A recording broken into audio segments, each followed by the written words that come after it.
ना जमीन चाहिए ना आसमान चाहिए, ना जमीन चाहिए ना आसमान चाहिए, ना शोहरत चाहिए ना नाम चाहिए।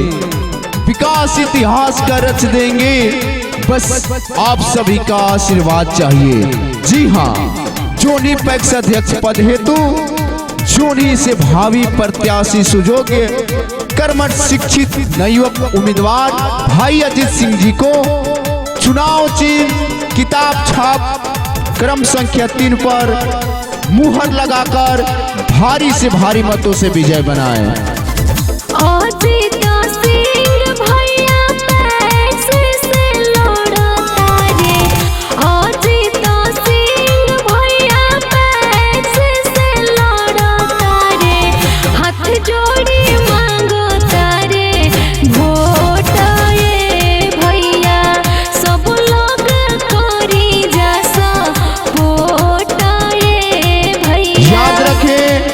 चुनाव चिन्ह किताब छाप क्रम संख्या 3 पर अपना बहुमूल्य समय निकालकर मुहर लगाकर भारी से भारी मतों से विजय बनाए। ग्राम पंचायत जो नहीं के उम्मीदवार बाड़े, सुख दुख में जनता खातिर हरदम ठाड़ बाड़े। अजीत भैया जिंदाबाद जिंदाबाद जिंदाबाद।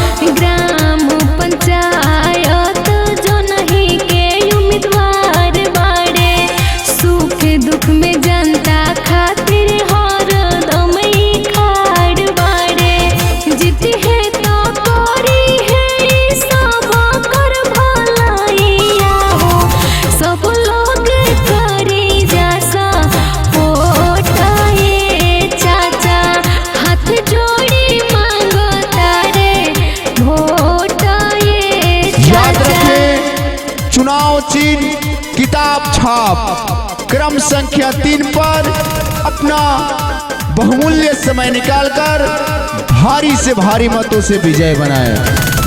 ऐसन जुझारू कबहू मिली है ना नेता, पूरा पंचायत जो भी वोट इनके देता। ए चाची सुनो,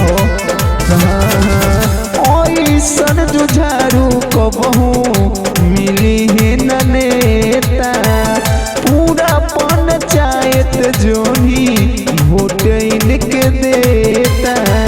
किताब छाप इनकर बड़ुए निशानिया हो, वही पर मोहर गई है चाचा, उनका के विजयी नहीं है भैया।